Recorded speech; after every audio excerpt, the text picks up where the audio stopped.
ગાંધીનગર રામકથા મેદાનમાં ઠાકોર સમાજનું મહાસંમેલન ધારાસભ્ય અલ્પેશ ઠાકોરની આગેવાનીમાં મહાસંમેલન ઠાકોર સમાજના 2 લાખ લોકો ઉપસ્થિત રહે તેવી શક્યતા છેલ્લા 15 વર્ષથી સમાજની એકતા અને વિકાસ માટે કાર્યરત સમાજમાં શૈક્ષણિક ક્રાંતિ અને રોજગાર વધારવા પર ભાર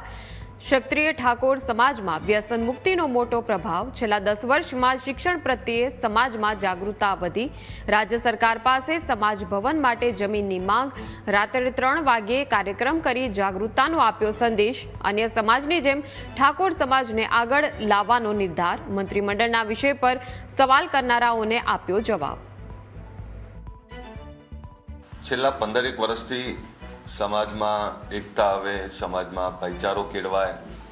સમાજ શૈક્ષણિક ક્રાંતિ તરફ આગળ વધે, સમાજ બદીઓમાંથી દૂર થાય, સમાજમાં રોજગાર વધે અને સમાજમાં રહેલા છેવાડાના લોકો એ મુખ્ય ધારામાં આવવા માટે જે મથી રહ્યા છે એમને પૂરું પ્લેટફોર્મ મળે એટલે સમાજના સર્વાંગી વિકાસ માટે છેલ્લા 15 વર્ષથી અમે એક એવા યુવાનો કામ કરી રહ્યા છીએ જે સમાજમાં ક્રાંતિ લાવવા માટે કામ કરી રહ્યા છીએ, સમાજમાં બદલાવ માટે કામ કરી રહ્યા છે। ગુજરાતની આ ગાંધીનગરની મારી જનતાને પણ એક અપીલ કરું છું કે ગરીબ સમાજ એ વિકાસ ઝંખતો સમાજ જે વર્ષો પછી જાગ્યો છે એ ગાંધીનગર આવી રહ્યો છે ત્યારે સ્વાભાવિક છે કે રાતના આપને ડિસ્ટર્બ થશે, રાતમાં આપને તકલીફ પડશે, પણ અમારી 2 હાથ જોડીને વિનંતી છે કે વર્ષો પછી આ સમાજ જાગ્યો છે એમને તમે પણ સહકાર આપો, તમે પણ આશીર્વાદ આપો અને અમે તમારા સહકાર અને આશીર્વાદની અપેક્ષા રાખીએ છીએ। થોડીક તકલીફ પડશે, ક્યાંક આપને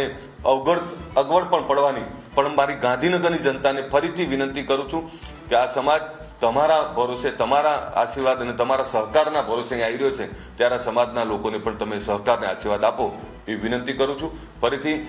હજારો લાખોની સંખ્યામાં જે લોકો આવી રહ્યા છે એ બધા વૈચારિક ક્રાંતિ માટે આવી રહ્યા છે, સમાજની એકતા માટે આવી રહ્યા છે, સમાજના વિકાસ માટે આવી રહ્યા છે, સમાજની આવનારી પેઢીના ઉજ્જવળ ભવિષ્ય માટે આવી રહ્યા છે। આ એના માટે